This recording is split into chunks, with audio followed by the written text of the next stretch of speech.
আসসালামু আলাইকুম।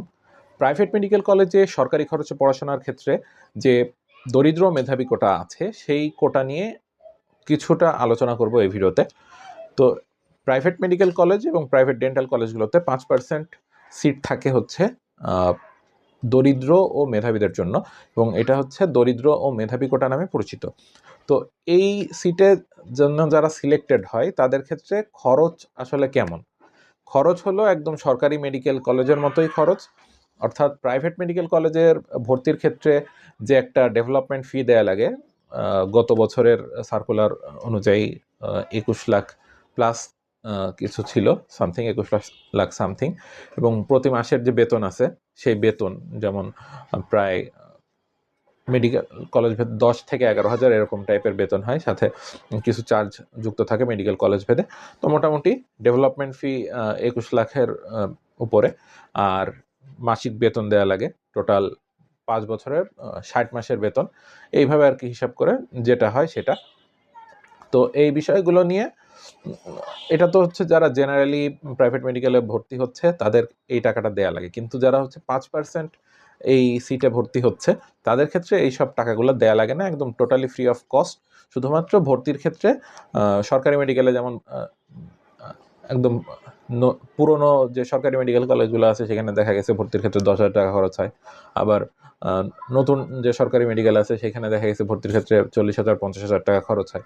তো ওরকমই প্রাইভেট মেডিকেল কলেজগুলোতে ওই 5% সিটের জন্য যারা ভর্তি হয় তাদের খরচ এরকম মেডিকেল ভেদে 30,000 40,000 50,000 এরকম হইতে পারে, এর বেশি আর না। এর বেশি যে ডেভেলপমেন্ট ফি, তারপরে হলো কি বলে এটাকে, মাসিক বেতন, এগুলা এই 5% সিটে যারা সিলেক্টেড হয় তাদের আর দেয়া লাগে না। তো এইটার ভর্তির প্রসেসটা আসলে কিভাবে হয়? এটা হলো, আগে এটা ম্যানুয়ালি হতো। ম্যানুয়ালি তোমার অভিভাবকের ইনকামের সোর্স, অভিভাবক কি করে, অর্থাৎ তুমি যে মেধাবী সেটা প্রমাণের জন্য তো তোমার অ্যাডমিশন টেস্টের মার্ক এবং পজিশনটা আছে। আর এ বাদে হচ্ছে তোমার যে অভিভাবক, বাবা হতে পারে, মা হতে পারে, বাবা যদি না থাকে সেক্ষেত্রে মা, তারা কে কি কাজ করে এবং সেইটার তাদের বাৎসরিক ইনকাম কেমন, এই সবগুলো বিবেচনা করে হচ্ছে তারা সিলেক্ট করে যে আসলে এই স্টুডেন্টটা এই কোটার জন্য কি মানে প্রপার স্টুডেন্ট কিনা যে এই কোটার জন্য। তো এইভাবে, তো এটা কিভাবে করা লাগবে, যখন হচ্ছে তোমার সার্কুলার আসবে, সার্কুলার আসলে তখন দুইটা অপশন থাকে, একটা হচ্ছে জেনারেল সিট আর একটা হচ্ছে পুর অ্যান্ড মেরিট কোটা। তো এই পুর অ্যান্ড মেরিট কোটায় যখন তুমি অ্যাপ্লাই করবা তখন হলো তোমার এই সাপোর্টিং এভিডেন্সগুলো দেয়া লাগবে যে তোমার বাবার বাৎসরিক ইনকাম কেমন, অর্থাৎ তোমার অভিভাবকের বাৎসরিক ইনকাম কেমন, যেটা হচ্ছে আসলে প্রমাণ করবে যে আসলেই তুমি দরিদ্র এবং মেধাবী কিনা এই জিনিসটা। তো এটা হলো পরবর্তীতে একজন নোটারি পাবলিকের মাধ্যমে, একটা নোটারি ফর্মের মাধ্যমে এখানে নোটারি করে নেওয়া লাগে যে যে অমুকের অমুক অমুক, তার বাবা অমুক, তার বাৎসরিক ইনকাম এমন এমন। তো নোটারি ফর্মের ব্যাপারটা আমাদের গ্রুপে দেয়া আছে, আমাদের পেজে দেয়া আছে, আমাদের ইউটিউব চ্যানেলের কমিউনিটি পোস্টেও দেয়া আছে, ওইগুলো তোমরা দেখে নিতে পারবা। এছাড়া আমাদের টেলিগ্রাম চ্যানেল এবং ফেসবুক গ্রুপের লিঙ্ক আমাদের কমেন্ট বক্সে দেয়া থাকবে।